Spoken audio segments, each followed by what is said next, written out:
Mon nom est Mossadegh Bali. Je suis le président du groupe Azalai Hotels, qui est une chaîne hôtelière panafricaine qui a vu le jour il y a maintenant 25 ans. Je suis un chef d'entreprise qui a bénéficié aussi d'un accompagnement, notamment de fait mon père qui m'a appris les ficelles du métier, qui m'a mentoré, qui m'a coaché. Et donc en tant que jeune, j'ai bénéficié de cet accompagnement. Mon rêve pour la jeunesse malienne d'aujourd'hui et la jeunesse africaine, c'est de pouvoir bénéficier du même accompagnement dont j'ai bénéficié quand j'étais un jeune entrepreneur me lançant dans les affaires. Mais aussi, mon rêve pour la jeunesse africaine, c'est de voir cette jeunesse-là se prendre en main, se prendre en charge, être entreprenant, avoir des idées, créer leurs propres entreprises, ces jeunes-là, avoir de l'ambition tout en restant humble, tout en restant simple, tout en restant patient, parce que vous savez, le métier de chef d'entreprise est un métier extrêmement prenant, extrêmement difficile, je me dirais même, parce qu'il y a beaucoup d'embûches, il y a beaucoup de difficultés, il y a beaucoup d'opportunités par contre, des challenges, mais aussi que je considère comme des opportunités. Et mon rêve, c'est de voir une Afrique qui donne des opportunités à ses enfants.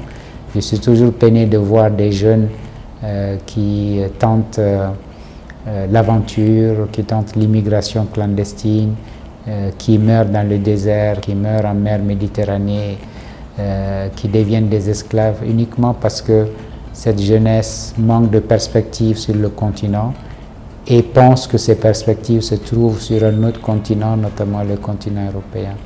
Donc mon rêve, c'est de voir cette jeunesse bouillante, cette jeunesse de mieux en mieux éduquée, devenir de plus en plus entreprenante, concrétiser des projets. Bien sûr, il y aura des échecs, mais il y aura aussi des succès.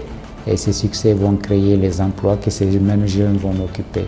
Voilà mon rêve pour le Mali, voilà mon rêve pour l'Afrique, c'est de voir cette jeunesse-là rester sur le continent et développer ce continent. Parce qu'après tout, c'est la jeunesse africaine qui pourra développer l'Afrique.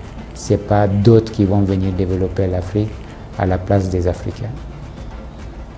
Alors, le mythe, je suis heureux d'apprendre qu'il y aura la deuxième édition. J'ai eu la chance et le privilège de participer à la première édition. C'est ce genre d'activité, de rencontres, de forats qui permettent à la jeunesse de s'aguerrir, d'apprendre, de côtoyer des entrepreneurs aussi qui ont fait leur chemin. Et ce brassage entre la jeunesse et des entrepreneurs plus mûrs permet justement d'échanger. L'appel que je lance, c'est que tous les entrepreneurs qui ont quelque chose à partager, qui ont fait du chemin, qui ont connu beaucoup d'échecs, mais qui ont quand même été résilients et qui ont réussi à concrétiser leur idée de projet, que tous ces entrepreneurs-là soient disponibles, viennent partager leur expérience avec cette jeunesse entreprenante et studieuse. Donc l'appel que je lance au public, aux entrepreneurs, c'est une participation massive à la deuxième édition de The Meet. Nice to meet you.